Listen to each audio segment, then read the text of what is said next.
अस्सलामुअलैकुम व्यूवर्स, उम्मीद है आप सब खैरियत से हैं। आई एम योर होस्ट साहस बुखारी और आज फिर से हम फर्दर अपने कॉन्सेप्ट्स को रिकॉल करेंगे। और चैप्टर नंबर 1 हमने फ़र्स्ट ईयर का स्टार्ट किया था और उस चैप्टर में हमने कल सारी डिस्कशन की थी अबाउट नंबर सिस्टम्स, यानी किस तरह से नंबर्स डेवलप हुए थे उसको थोड़ा सा हम रिकॉल करेंगे और अपने आज के और कल के लेक्चर को रिलेट करेंगे। तो कल के लेक्चर में हमने ये सीखा था कि सेट ऑफ नेचुरल नंबर्स होते हैं जिसको हम n से रिप्रेजेंट करते हैं, सेट ऑफ होल नंबर्स जिनको हम w से रिप्रेजेंट करते हैं, सेट ऑफ इंटीजर्स जिसको हम z से रिप्रेजेंट करते हैं। इन डिटेल कल हमने इनकी डिस्कशन की थी और जो मेजर हमारी डिस्कशन थी वो अबाउट रैशनल नंबर्स और इर्रेशनल नंबर्स। ये दोनों डेफिनेशंस बहुत इंपॉर्टेंट हैं। ये आपके साथ में लिखा भी हुआ है, मेंशन भी है कि किन किन बोर्ड्स में ये फाइनल पेपर में पूछा गया है क्वेश्चन, तो कोशिश कीजिएगा आप इन दोनों डेफिनेशंस को याद भी करें। तो रैशनल नंबर और इर्रेशनल नंबर की हमने डेफिनेशन की थी और रैशनल नंबर में हमने ये सीखा था कि कोई भी एक ऐसा नंबर जिसको हम फ्रैक्शन की फॉर्म में लिख सकते हैं वो हमारे पास होता है रैशनल नंबर। और इसमें कंडीशन ये है कि जो भी नंबर्स डिनोमिनेटर और डिनोमिनेटर में हम रखते हैं वो दोनों नंबर्स की सेट ऑफ इंटीजर्स में से लेने हैं और डिनोमिनेटर में ज़ीरो नहीं होना चाहिए, क्योंकि अगर डिनोमिनेटर में ज़ीरो आ जाए, फॉर एग्जांपल कोई भी नंबर 2 है और इसके डिनोमिनेटर में ज़ीरो आ जाए, तो वो हमारे पास अनडिफाइंड केस बन जाता है। तो ये कंडीशन है कि कोई भी रैशनल नंबर में जो डिनोमिनेटर है वो ज़ीरो नहीं होना चाहिए। तो ये आपके सामने एग्जांपल्स लिखी हुई हैं, ये सारे हैं जी रैशनल नंबर्स। इसी तरह हमने पढ़ा इर्रेशनल नंबर्स, वो तमाम नंबर्स जो रैशनल नहीं हैं वो हमारे पास इर्रेशनल नंबर्स हैं, मतलब which can not B put in the form of p by q। आप उसको फ्रैक्शन की फॉर्म में नहीं लिख सकते, तो उनको हमने नाम दिया था इर्रेशनल नंबर्स का।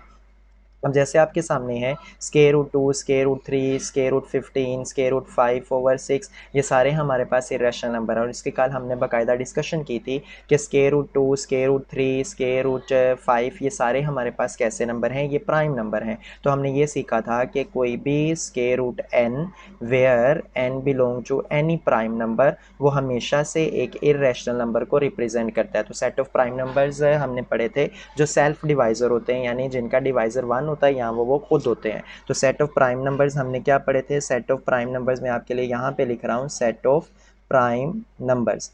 ये कल भी मैंने आपको बताया था, आज फिर आपके लिए मैं लिख रहा हूँ कि सेट ऑफ प्राइम नंबर्स को हम p से रिप्रेजेंट करते हैं। ये वो तमाम नंबर होते हैं जो सेल्फ डिवाइज़र होते हैं, यानी खुद के साथ डिवाइड होते हैं और जहाँ 1 सिर्फ इनको डिवाइड कर रहा होता है। इस टाइप के जो नंबर्स होते हैं वो हमारे पास होते हैं प्राइम नंबर्स। और अगर कोई प्राइम नंबर स्क्वायर रूट में आ जाए तो वो हमेशा से एक इर्रेशनल नंबर को रिप्रेजेंट कर रहा होता है।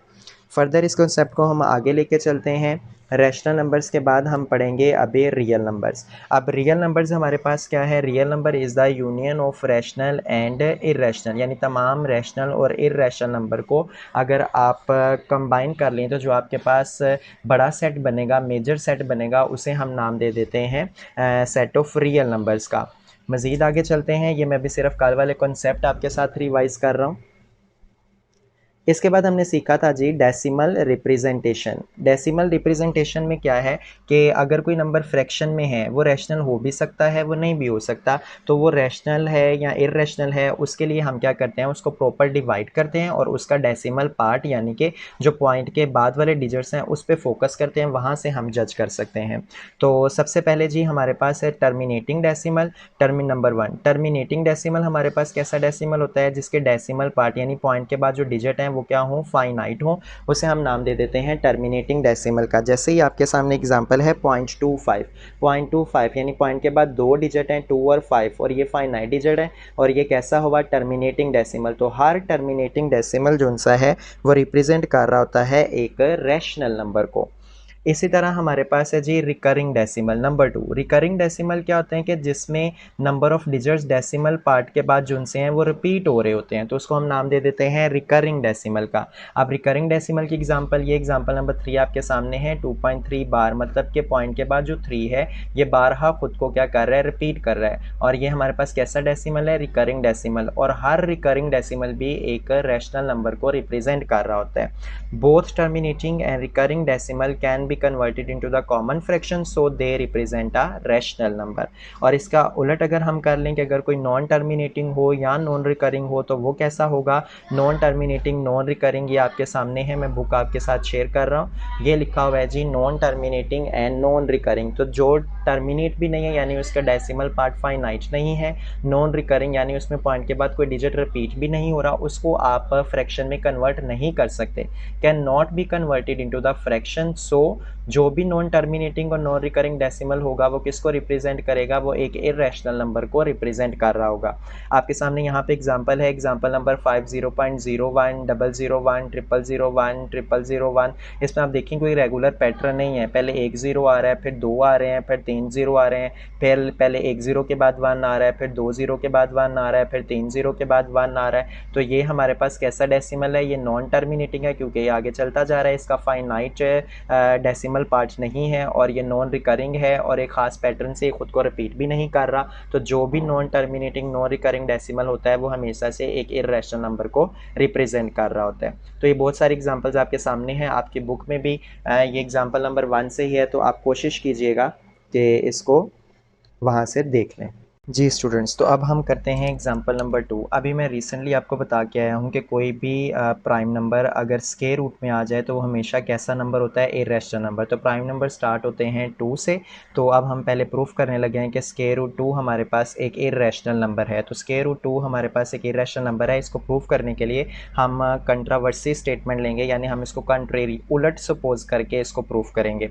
अब उलट सपोज क्या करना है कि हमने प्रूफ ये करना है कि स्क्वायर रूट 2 हमारे पास एक इर्रेशनल है, लेकिन हम बात शुरू करेंगे कि फ़र्ज़ करें, सपोज जो हमारे पास स्क्वायर रूट 2 है ये हमारे पास एक रैशनल नंबर है।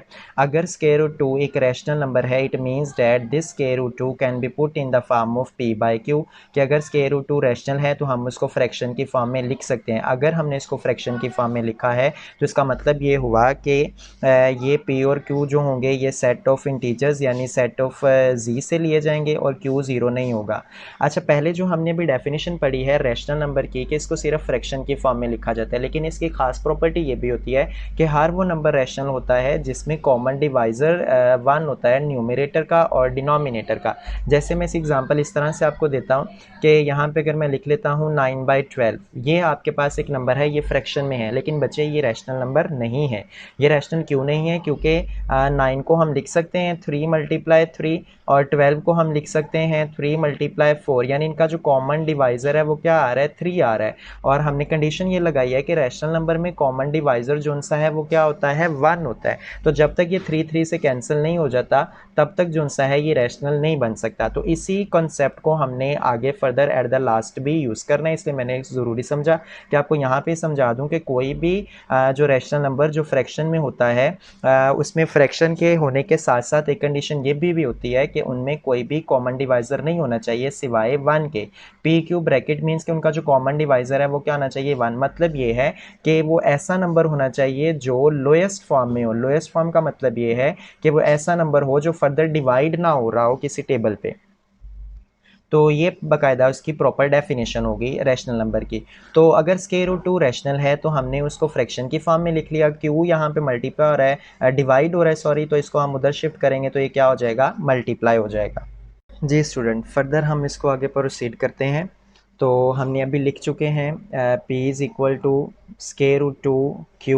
अब आप इस टर्म का दोनों तरफ स्क्वायर ले लें। तो जैसे आप दोनों तरफ स्क्वायर लेंगे ये स्क्वायर रूट जो सा है वो स्क्वायर से कैंसिल होकर 2 रह जाएगा, p square is equal to 2q²। अब p स्क्वायर आ गया 2q² के इक्वल। इसका मतलब है कि p is a multiple of q with 2। इसका मतलब ये हुआ कि p जो सा है वो किससे मल्टीप्लाई हो रहा है, 2 से। तो इसका मतलब ये हुआ कि p को हम लिख सकते हैं 2m, और m हमारे पास कोई भी इंटीजर होगा जिसको हम z से रिप्रेजेंट करेंगे। अब हम लेट कर लेते हैं कि से मुराद है कि हमने इसको खुद लेट किया है कि p 2m के इक्वल है। इस p की जगह पे हम 2m पुट करते हैं, इसको सिंप्लीफाई करें, 2 का स्क्वायर क्या हो जाएगा, मैं यहाँ आपके साथ सिंप्लीफाई कर रहा हूँ, 2 स्क्वायर हो जाएगा 4 और m स्क्वायर, और यहाँ पे आ जाएगा 2 × q²। तो इसको इसके साथ कैंसिल करेंगे तो 2m² is equal to q²। तो देखें p² हमारे पास था 2q² के इक्वल और q² हमारे पास आ गया 2m² के इक्वल। इसका मतलब क्या हुआ कि q भी मल्टीपल है 2 का, q Q is a multiple of 2।